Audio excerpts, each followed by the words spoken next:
how you get it and I've been paying faithfully for the past 7, 8, 10 years. Did you do the $25 or the $1? Like what the fuck? Yeah, I be mad. I ain't even gonna. I'll be mad because you But got you it. gonna be jealous though. Like you ain't jealous. You like a little. It's that's envy. Like dang, you seriously? I went now. Wait a minute. But you ain't like I'm getting ready to. We getting ready to do a stick up, and I'm getting ready to take your money. You ain't getting Hell ready to no, have no. it. Yeah, Nah. It'd be yeah, more like I said, like and then I get to asking questions because I'm all analytical, trying to break it down. Like, I mean, did you play the fee? You played 50 cents, and I've been paying a whole $2. What the fuck? How? And then I be asking the little Arab, like, you know, I came in here and you gave them the ticket, but it's cool. Fuck all of y'all. Shit, I'm happy for you. Whatever. I'm gonna oh win my million. god, Whatever. yeah, But yeah. yeah, But I be asking the questions. being jealous, no, I, jealous is just I never anything. I guess I've always been okay with my life and myself. And I used to lie like in my 20s because I didn't ever feel like I was enough. So people would ask me, "You doing this?" Yeah, I'm doing it. I'm just to get them off my back. And I was like, why did you tell that lie? Because I wasn't happy with myself. So I made a vow that that day forward, I would spend my time getting my life together. And if I was busy getting my life together, I don't have time to be looking to the side and see what somebody else was doing. So that has been my thing too. Like, I'm so busy trying to improve me, I can't be you. and then I also feel like it all plays a part with the people that you kind of keep around you, Mm-hmm. because if you keep a lot of people around you, or not even a lot, like people around you close to you that are like have that those jealous, tendencies, and I see a lot of that in church, oddly enough.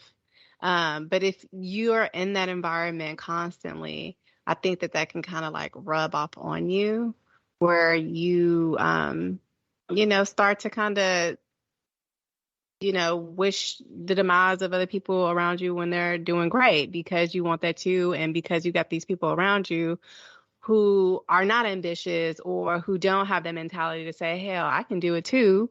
Or hell, damn, that's dope. You won that $1 million. Let me go, buy me some tickets, So I think it's really important the company that you keep around you, because that can definitely rub off on you.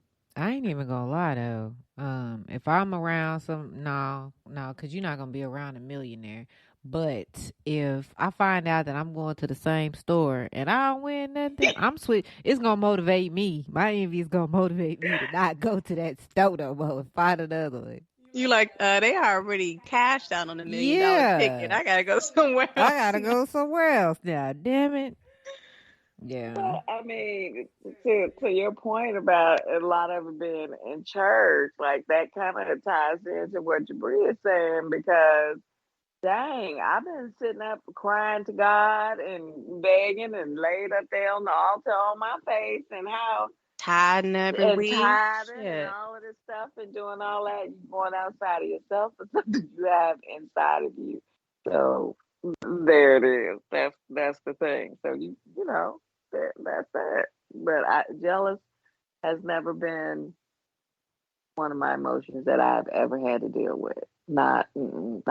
And if somebody in when I found out somebody was jealous of me, and I think that I've only heard of it twice, where I could say, yeah, I was sure truly shocked. Like for what? So yeah, I was truly shocked because when they used to say, "Oh, they hating," I'm like, I don't hear they ain't because ain't nothing to hate on. But Mm. anyway, All right, so let's go into our next emotion, which is grief. So, can you describe a experience, I guess, an experience of grief and how you navigated through it? Because uh, grief, you go through that grief cycle. So how did you first describe your experience, and then, like I said, how did you navigate through that grief cycle? So we know grief is a process. Um, and you have to go through all of the stages. I think my two biggest um, encounters with grief, I guess, it was when my mom died, and then I was getting divorced.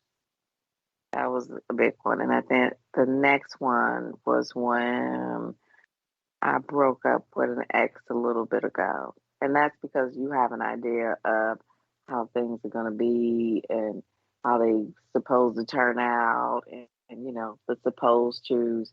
And it shakes you to your core when it doesn't turn out the way you had envisioned it or you thought it should have turned out. Um, I think I was more okay with my mom dying than those other things because I understand death. I'm not afraid of death. And we talked about it so much that I knew how that would go. Did I miss her? I think the grief came in is because I felt alone and she left me in turmoil. So I was a little bit upset about that. Um, but I think the thing that stalls the grief process is not accepting what it is and still getting stuck in that bargaining phase when you want it to be something else. Yeah, especially in relationships. Like you talked about Hmm. grieving a relationship, and I've had that same kind of thing happen to me here recently, and you like, dang. But what if? But Hmm. if we just, or let me talk to him one more time, and Hmm. every time you kind of like, I don't know, pull against or push against that part in the grief process, it doesn't allow you to, let that grief emotion, like Nene said in our grief episode, let that grief emotion kind of, flow through you and flow out of you, and then, you move on to the next thing. But one thing that you kind of hit on the head, so like, um, we've always been, I guess, kind of conditioned to immediately go, to grief, to equate it to death, right? So it's kind of, I guess, confirming that you would bring up, the first thing is your mom and going through kind of her death, and then the second and third is grieving relationships. So, my question to you is the grief cycle is the grief cycle, right? So how do you think that grieving a relationship and then grieving your mom, like, can you describe some of the similarities and then some of the differences in that the ways that you process that grief? I had some anger, but it wasn't angry because it didn't work out the way I thought it. So the anger in a relationship is like, we were supposed to be doing this. You said you was gonna do this. I had in my mind that this was, you let me down because you decided to go off and have yourself a better life with somebody else. You over there smiling and joking, and we supposed to be smiling and joking together. Like, how dare you be happy without me? Not accepting it for what it is. But I think I was angry because, like I said, I was in turmoil and I needed her to say fuck them. Because if my mom said fuck them, it was fuck them. And it was more like, you better not cry. And I didn't have that. And I had to, for the first time in my life, really, truly feel the pain of a breakup and go through all of those stages of not feeling enough, not Yeah, um, realizing it's time to let go, yeah, going through the whole bargain because I just would just be gone. And she said, fucking fuck him. I didn't have time to be worried about this and that. You got kids, you need to keep moving. And I didn't have her. So I was a little bit angry with her for that, but I understood her death and she was ready to go. And, you know, I wasn't mad at her for dying. I was just mad at her for leaving me. If that makes sense. yeah. That's dope. I And I didn't mean, have her to say, fuck him. I felt like if I'd have just had her say "fuck him," I would have been okay. But I didn't have it. But yeah, I mean, you angry because it didn't work out the way you thought it should have worked out. Not trusting that the universe got your back. We forget that we are in that too. Like you're in that too, and that's done for you, not to you. Yeah, that hit. Right? Like Yeah. you don't it's not taken away from nothing is taken away from us that is supposed to stay for real. So it's not done to you, it's done for you. And I mean, we all can look back and be like, oh my God, I dodged that bullet. Can't see it then because, you made a plan for somebody else's life. They have to plan, they have to want to be there. Relationships are voluntary, and Dang, we you just don't. answered. You just answered the whole next question, like without me even asking it. Check that. Check Voluntary. that off the list. Dang. Yeah. So the question was for the people in the back. Why is it important to experience grief? And I mean, you definitely hit the nail on the head, but feel free to continue to elaborate. I think that we need to because you don't want to be 50 trying to make somebody still be your boyfriend. You want to be able to get to a certain point where you accept it and you can move through.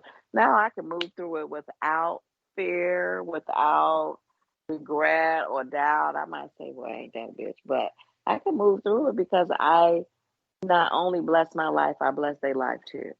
And I want you to be happy. And if your happy is not here with me, by all means, move on. It might make me a little sad. It might hurt me a little bit, but by all means, like we cannot have a person fill a space if the space is occupied, right? So if this person is showing us that they don't want to be there, please, by all means, release them. Lovingly release them. It's the most loving thing you can do for them and yourself. Release them. Release a person who's died. Release them. Let them go. Yeah. Yeah. And two, I mean, Hmm. on the other side of that, that grief, that's one thing that we kind of touched on in our podcast is, um pretty much, like grief is, love. What was it? Love, love with nowhere to go. So, Mm. that's kind of like the quotes that I was coming up with Mm. online when I was researching grief.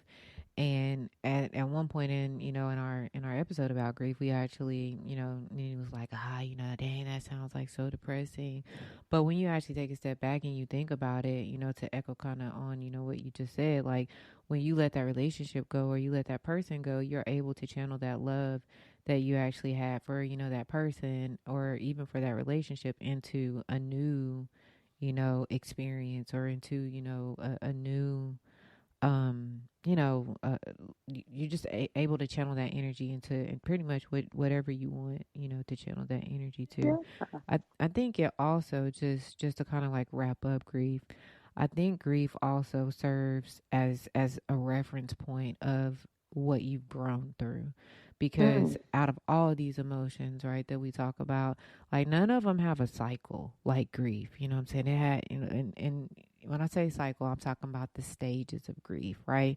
Where you're actually going through those peaks and valleys of those emotions, where you actually like may be in a valley and you experiencing like 50 different emotions at one time. So I think grief like is very important. I think out of all of these emotions, it's the most important because it does serve as a reference point for an experience, and it's an experience for you to remember, who you are, and why you actually came here. Whether it's through that experience with your parent, and you're grieving that death of that parent or the death of that child, or the death of that opportunity, or the death of that relationship, because you have to go through all those stages, or the cycle, or whatever you want to call it, of grief. I think like I said, it's one of the higher kind of vibrational to me when you think of it from how many emotions that you have to experience emotion. So that's just kind of my thoughts on grief. And I